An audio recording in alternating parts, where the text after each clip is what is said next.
Welcome to Long Lost Friends. I'm Elizabeth Eve King. And I'm Andrea Goyan. Elizabeth and I used to do comedy together back when we were 19. A while ago, and we lost touch. But a little bit ago, we found each other and discovered that I'd become a painter, a writer, a performer, an animal lover, a Pilates teacher, and a biologist. Wait, I'm a painter, performer, writer, animal lover, Pilates teacher, and well, okay, I'm not a biologist, but we're long lost friends. And we're both speculative fiction writers.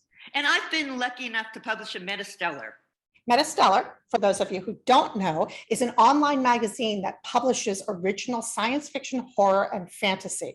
There's a link below, and you can check it out, and please subscribe for books, stories, writing tips, and more. We're so happy again that today we've got Paul Draper with us to have another chat. So to introduce him, I just want you to know that Paul Draper is a freelance writer. He's written screenplays for a number of short films across a wide range of genres, several of which have been produced by commercially by companies like BBC Bite Size. He's written and directed animation, comedy, and horror shorts, and he's currently working on 2 novels and a feature screenplay. And this year he published a dark fantasy short story collection, Blackgate Tales. So we're so happy to have you back with us today. Thanks, Paul, for coming. Thanks for having me, guys. Yeah, thanks for joining us. Now, I wanted to ask you because just listening to Andrea mention your tremendous outpouring of different kinds of literature, I've known you say you like to be kind of a universal writer. And can you explain to us what that means? Yeah, sure. I mentioned when I spoke to you previously that I started freelancing properly in around 2015. And my idea then was to have a go at doing copywriting, prose writing, textual writing, and also screenwriting, which I had done previously as a sort of as a pursuit, and then maybe just go in one particular direction. I thought at some point one of these specialisms will step forward, and I'll be that thing.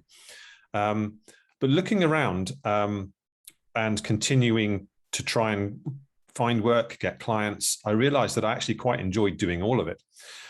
So what I thought I would do is maintain myself as a presence out to clients to try and cover all these bases at once, because writing is writing. Essentially, you're coming up with a narrative. You need a beginning, middle, and end, and you're often writing towards particular conditions or ingredients that need to be worked into those pieces. So really, a universal writer is somebody who will not limit themselves. Their horizon will be quite broad, and it won't just stop at writing down things on Final Draft or Microsoft Word. I think there are other things that step beyond writing that you can also do that will have an impact on your writing career as well. So that's what I would call a universal writer. Like what other things? Well, I recently produced a short film called Hawks. Now, originally I was going to do the screenplay, hand it off to the director, and then that was that. But we had a gap for a producer, and production is something that I've been quite interested in. Another hat I've had in the past is as a project manager. I quite like organizing things and getting to meet people. So it just seems one step further to go from doing a screenplay and being in control of the start of a story and then trying to make that happen and maintaining some element of control going forward. So the production side of it is what I would say would be a supporting activity. I also do audiobooks. I'm an audiobook narrator, and I've started doing production for other people. So that's been a very interesting thing to do. And I self-publish, as I spoke to you, my previous book, Blackgate Tales, and I'm doing some publishing for somebody else I know as well now. That's the book, yes. I'll hold it up here. So I'm also going to deploy what I know and publish somebody else's work as well.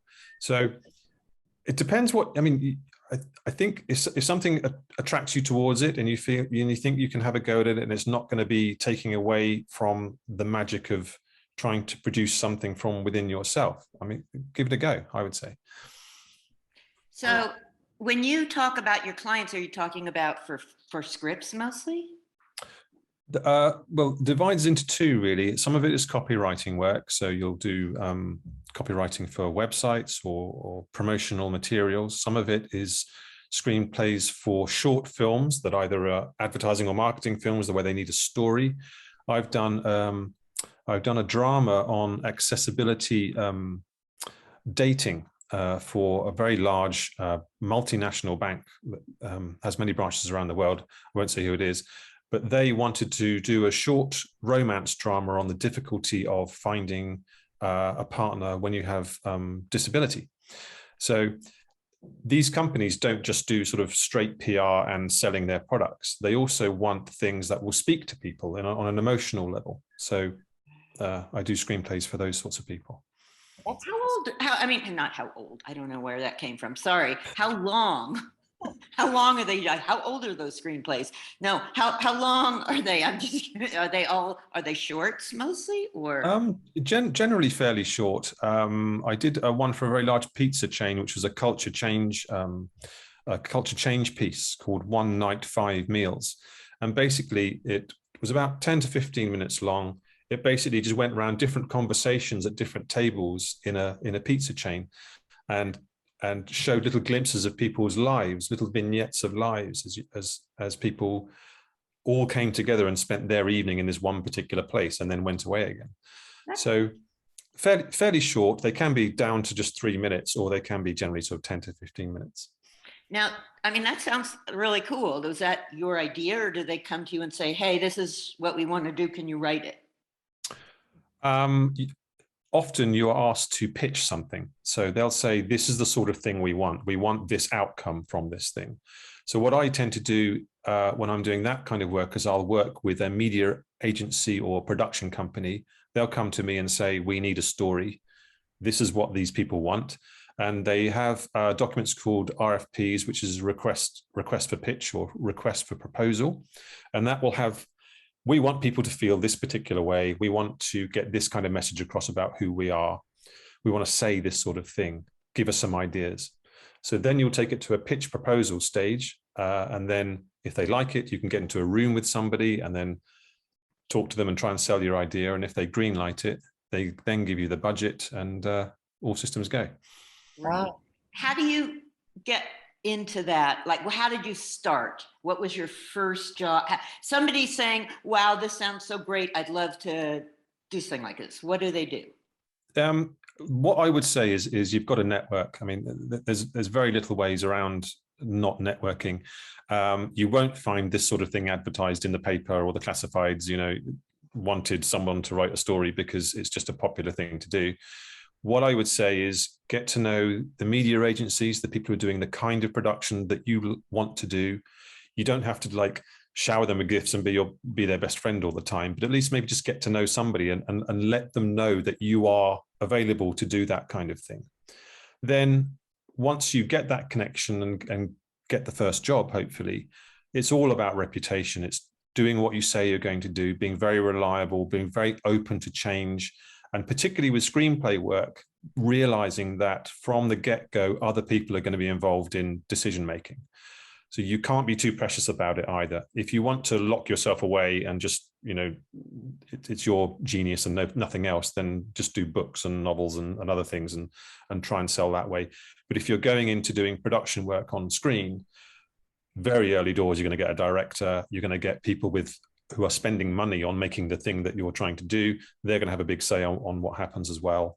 So there's a lot of stakeholder management going on. You've got to kind of branch out a bit like a friendly octopus and realize who the important voices are and get to know the ones who will give you a pipeline of jobs to do as well. There are some agencies like Fiverr and other agencies where you can freelance against other people all the way around the world for work. They're generally fairly poorly paid pieces of work, and the customers, you just don't know who they are. They can be a little bit flaky. if all else fails, try and maybe get a few jobs by registering through those agencies, which are kind of like a matchmaking service between people who want something and people who can deliver something. Then at least you've got a track record. You can say, I've done these things, here they are, and take them to other people and try and sell yourself through those means. You mentioned Fiverr. Is there another agency? I mean, Fiverr is a website that marries freelancers with customers. It's spelt Fiverr with 2 R's at the end. I've not used it. I do know other people who have written, who have used it, and it's used for all sorts of creative things, voiceovers, animation, lots and lots of things. You can find whatever you want on Fiverr. It is a route through, but I would say that nothing really replaces the value of getting to know contacts. Go to a city, live there. If you've got a friend who's got a friend who's in the business, just try and maybe have a chat with them, go to the pub. We do this a lot over here in the UK.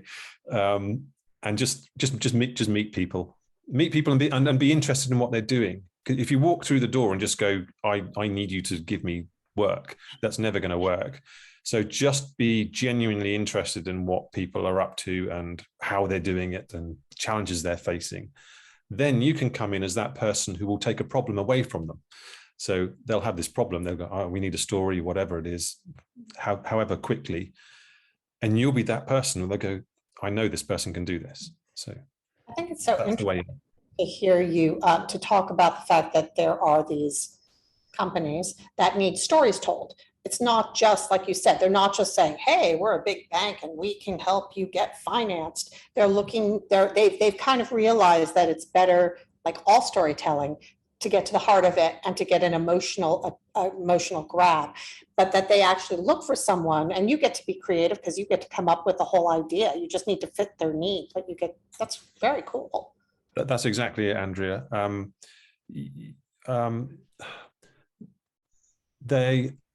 They're out there, and there's been a revolution in the past few decades in storytelling. They realize the power of the story, and it's pervaded through everything. It's gone through to politics. It's gone through to all walks of life. If you've got the story that hits people in the heart, they're going to move towards you.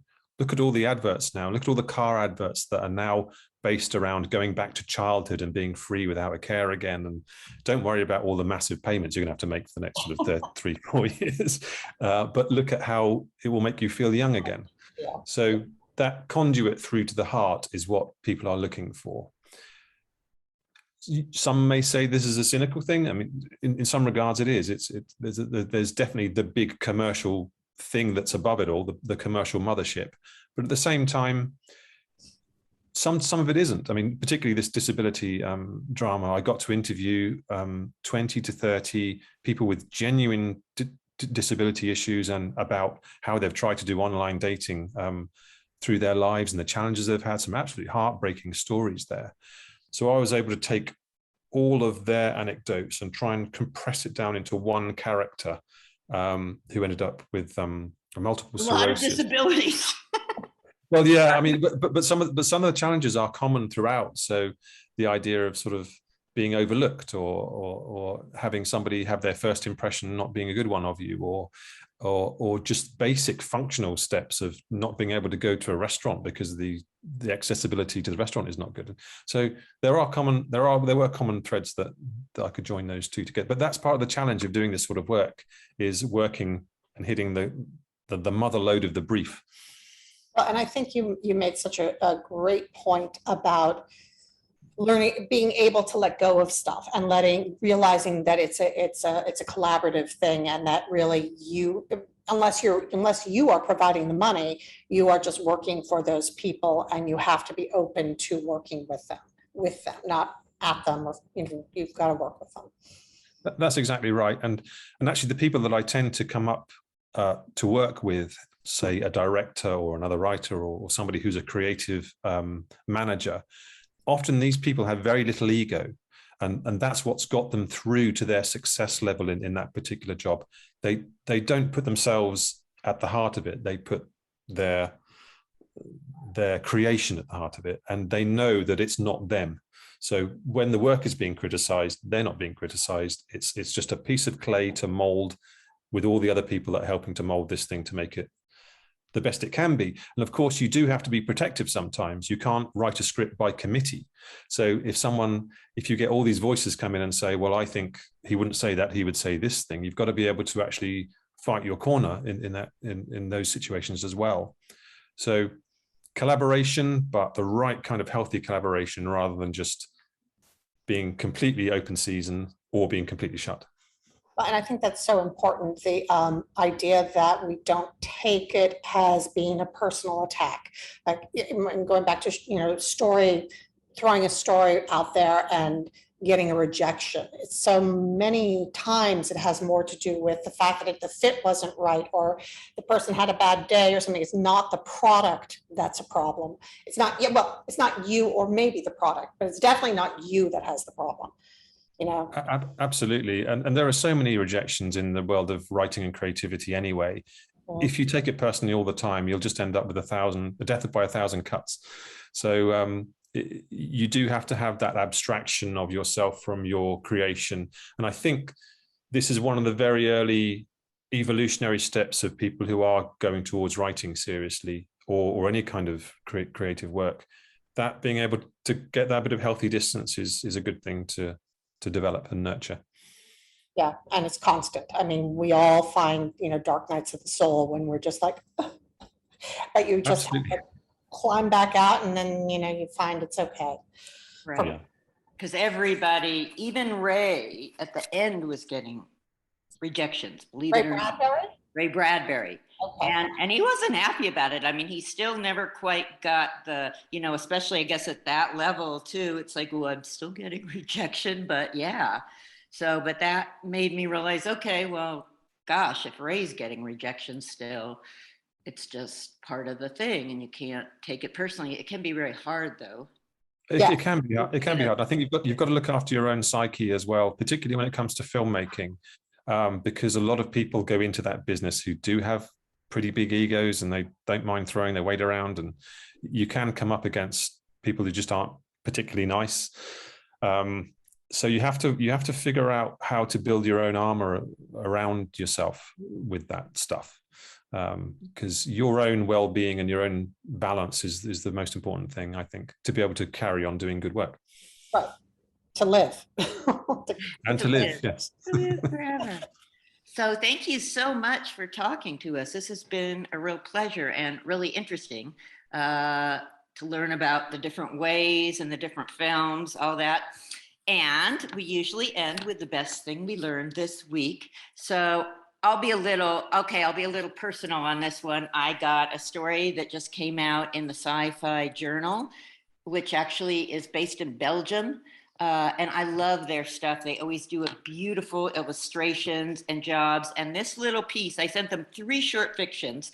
And the one that they chose was one I would never, ever have sent out again because it was so weird. I thought, nobody's going to like this. Nobody's going to take it. And it was the one they chose. So it was also a lesson like, wow, I thought this was just too weird for anyone.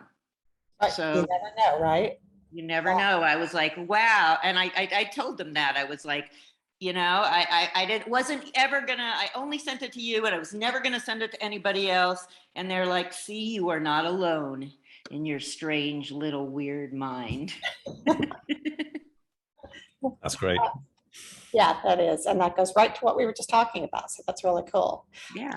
My best thing this week was that last night, and by weird chance tonight, we got to go back to the Hollywood Bowl.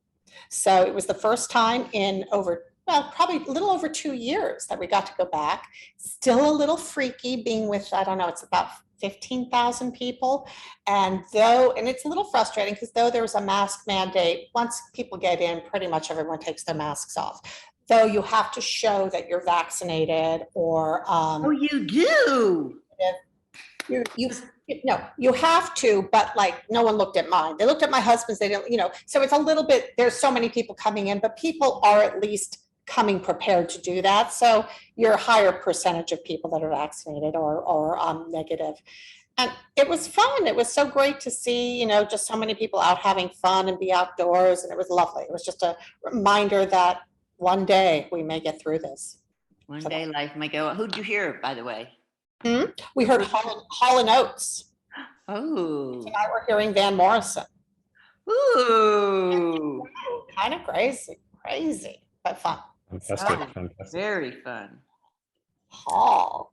So my fact for today is that now the seasons are changing and we're heading towards colder weather, that our friends north of me in Scotland have 421 different words for snow. Scotland.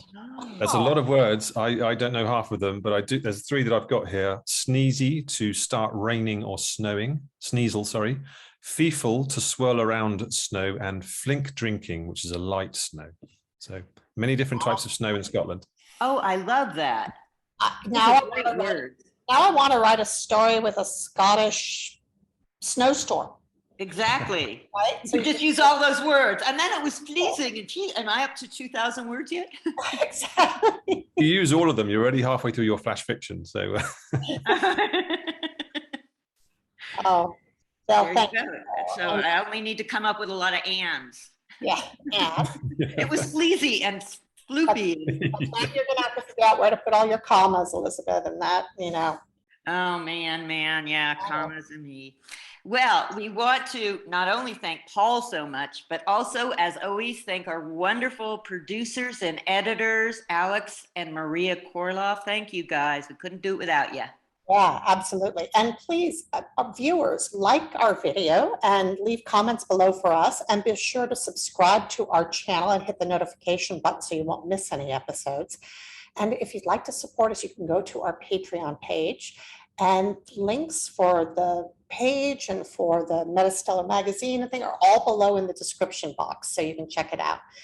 Thank you so much, Paul. It was really fun. And thank you, viewers. We'll see you next time. thank you. Bye-bye.